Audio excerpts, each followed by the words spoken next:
2.1 কয়লার তাপনমূল্য 15,000 কিলোজুল পার কেজি বলতে কি বোঝো?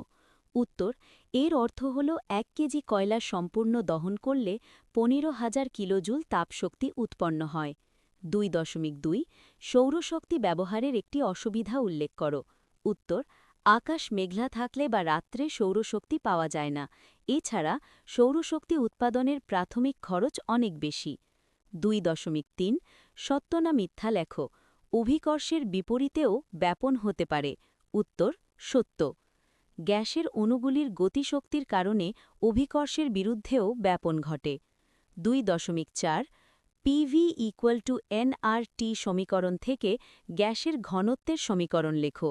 উত্তর, D = PM/RT, যেখানে D সমান ঘনত্ব, M সমান গ্যাসের আণবিক ভর।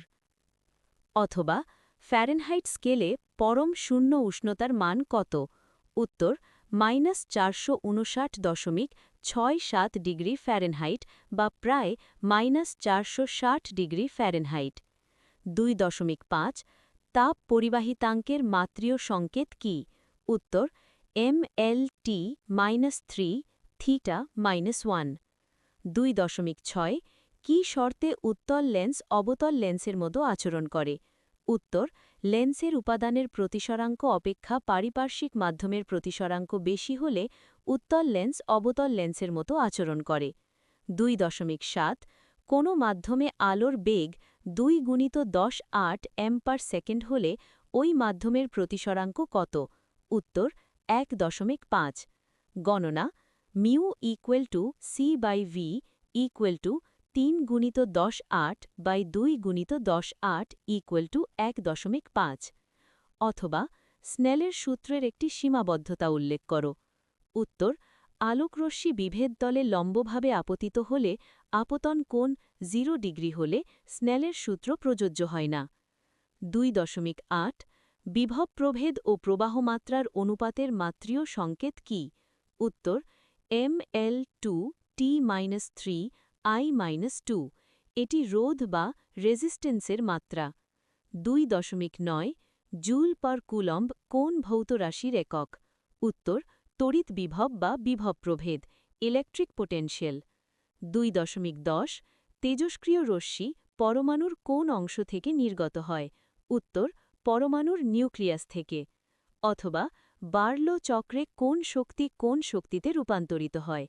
উত্তর, তড়িৎ শক্তি যান্ত্রিক শক্তিতে রূপান্তরিত হয়। 2.11 বাম স্তম্ভের সঙ্গে ডান স্তম্ভের সামঞ্জস্য বিধান করো। 2.11.1 ক্ষারীয় মৃত্তিকা ধাতু, তৃতীয় ম্যাগনেসিয়াম।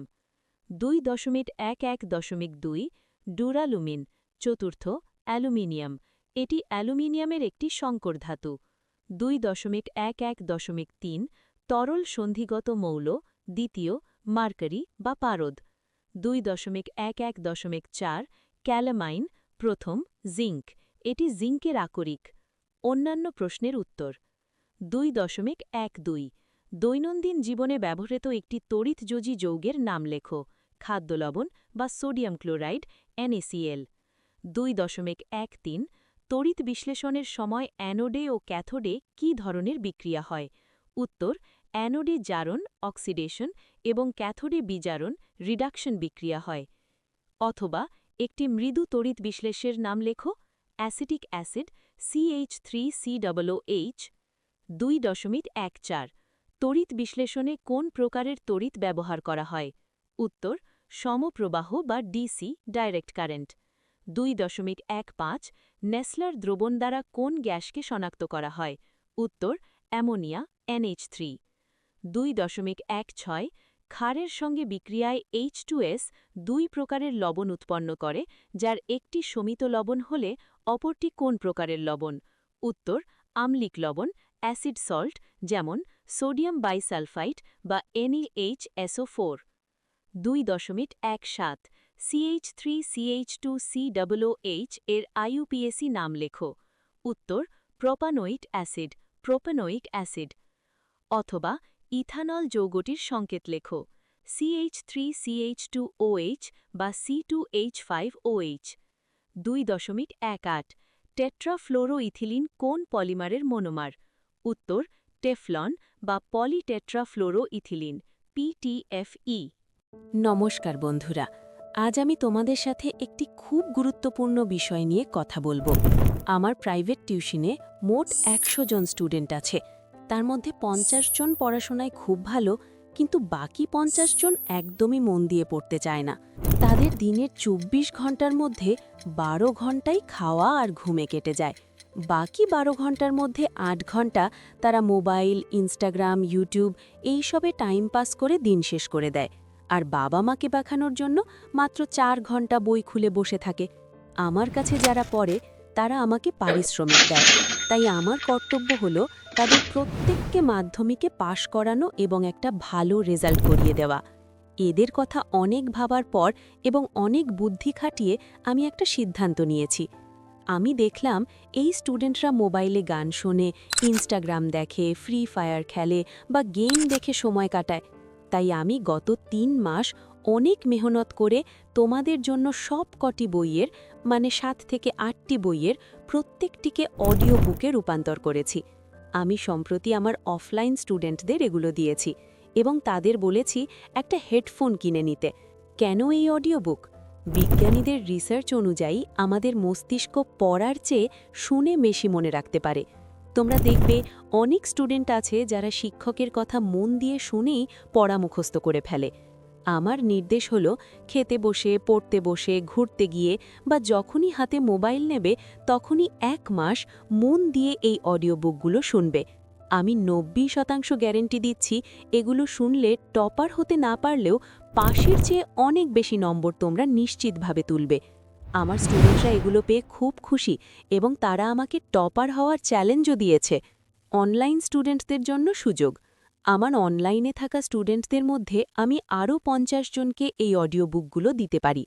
এর মধ্যে বাংলা গ্রামার, কোনি থেকে শুরু করে ইতিহাস, ভূগোল, জীবনবিজ্ঞান, ভৌতবিজ্ঞান এবং অঙ্ক সব বিষয়ের অডিও বুক থাকবে। খরচ কত? একটা টিউশন ফি যদি ৩৫০ টাকাও হয়, তবে দুটো সাবজেক্টের খরচ মাসে ৬০০ থেকে ৭০০ টাকা ছাড়িয়ে যায়। আমি এই অডিও বুকগুলো বানাতে ৩ মাস সময় দিয়েছি, অনেক মেহনত করেছি। তাই সেই ৫০ জন স্টুডেন্টের কাছ থেকে আমি মাত্র ১৯৯ টাকা নিতে চাই, যাতে অন্তত আমার ১ মাসের পারিশ্রমিকটুকু ওঠে। বিশেষ বোনাস টিপস। আমি জানি যারা পড়াশোনায় একটু পিছিয়ে তারা বেশিরভাগই মধ্যবিত্ত বা গরিব ঘরের ছেলে মেয়ে, তাই তাদের জন্য একটা বোনাস টিপস দিচ্ছি। তোমরা ৪ থেকে ৫ জন বন্ধু মিলে এই অডিও বুকগুলো কিনে নাও এবং নিজেদের মধ্যে শেয়ার করে নাও। এতে একজনের খরচ পড়বে মাত্র ৩০ থেকে ৪০ টাকার মতো। কিভাবে পাবে? এই অডিও বুকটি পাওয়ার জন্য তোমাদের সরাসরি ইনস্টাগ্রামে আমাকে মেসেজ করতে হবে।